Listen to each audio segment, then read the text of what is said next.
try and have it both ways, don't they, in the media? Because for 7 years they've smeared and slandered Julian Assange. For 7 years they've led a campaign of hate against him. And you have to ask why. Is it because they're all co-opted? Is it because the fourth estate is dead? Because that's what the truth is, right now. For 7 years you have smeared and slandered that man who is going to appear on video in that court in about 15 minutes. You are all responsible for what has happened today. All of you in the media. Every one of you. Hi everyone, my name is Dimmack and that was me screaming at the media outside Westminster Court on behalf of the world's greatest publisher and 7 times nominated for the Nobel Peace Prize journalist, Julian Assange. I was yelling at them for what people who know the facts of the matter consider to be a complete abdication of their duties to the Fourth Estate, a free press and democratic society. When Julian Assange was dragged out of his political asylum just a few weeks prior, after massive political pressure was put upon the nation which granted him asylum from US extradition, our media had all gone home. That's right. WikiLeaks told us it was going to happen, that he was going to be dragged out of that embassy, and our media went home. It's only because a Russian outlet, Rupli, that we have any footage of that incident happening on home soil at all. I mean, think about it. Even though the Ecuadorian embassy was the most surveilled building in the United Kingdom, we know how the national security state has a problem with cameras working when it comes to people who have lots of information on those in power, don't we? I mean, who believes this shit anymore? Come on. Our entire media at this point, owned by a tiny minority of elites, are nothing more than PR to the national security state in an information war on their own people. They are all complicit in treating the populace of this country like mushrooms, keeping them in the dark and feeding them on bullshit.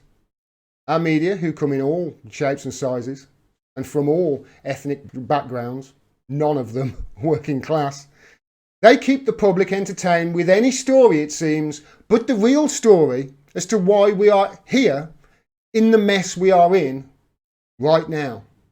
In the US, it was Russiagate. You remember? The story of how Donald Trump was a puppet of Vladimir Putin, which came to absolutely nothing, just as I and many others said it would. Anybody with half a brain could see it was nonsense. But it was all we heard for 3 years from our Western media, anything to take the attention away from the real reason Donald Trump became president. Rigged elections. Rigged on the DNC side in favour of the establishment queen, Hillary Clinton, possibly the only person the DNC could have picked to lose to Donald Trump, and on the GOP side by voter roll purges and interstate cross-check, leading the great journalist Greg Palast to note not long ago that Donald Trump wasn't so much elected as selected. Rigged elections and 30 years of neoliberal, neoconservative policies are the reason Donald Trump became president. It had nothing to do with Vladimir Putin. Don't let the media suggest otherwise. Just as the cable media in America are gaslighting their own people, our media in the UK fall in line and mirror them perfectly. It's like Iraq and weapons of mass destruction all over again at the moment. They won't, for instance, tell you that the latest revelation with regards to Julian Assange has proven him right all over again. That he never skipped bail, as they keep saying, to avoid any charges in Sweden. There were never charges in Sweden. There never will be. It was all a play, a ploy, to get him in UK custody so the US national security state, or rather factions within it, could open the sealed indictment against him and get him extradited to the United States to face charges under a century-old archaic law that Saint Barack Obama abused, more than all other previous presidents combined, by the way, to imprison journalists and to charge journalists whose Only crime really was that they told inconvenient truths and exposed these war criminals. Lies.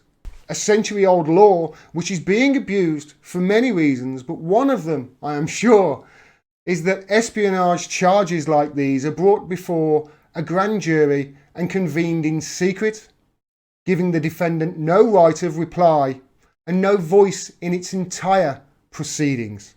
Now, our media won't make a point of that in their headlines, will they? The BBC, The Guardian, they'll always leave that out of their headlines.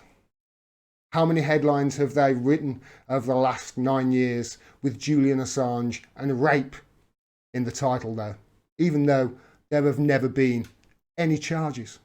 Now, I am doing the news, from the living room of my council flat on a budget of less than £1,000 a month, because if we don't all stand up right now, they will have stripped away our human rights under cover of darkness. For if they can suspend human rights and habeas corpus for one person in this country, then none of us have those rights in the first place. We only have the illusion of them. I am doing this right now because our media is engaged in a disinformation campaign on its own people. And in my mind, that's treasonous. Now, whether you want Brexit or not, and whatever the reason for it, our democracy and our sovereignty do not depend upon it. They've suspended those rights already. Weren't you listening when he was dragged out of his asylum in that act of fascism on home soil just a few months ago? He wasn't shouting, "I'm innocent." He wasn't shouting, "I'm not a rapist." He was shouting, "The UK has no sovereignty. The UK must resist." And that's why I do this. To resist. Because our media are not. They are merely establishment and national security state PR at this point. And it's disgusting. In his letter to me, Julian Assange said, "Until I am free, everyone else must take my place." And that's why I do this. I am Julian Assange. And I do this because our media are fake news.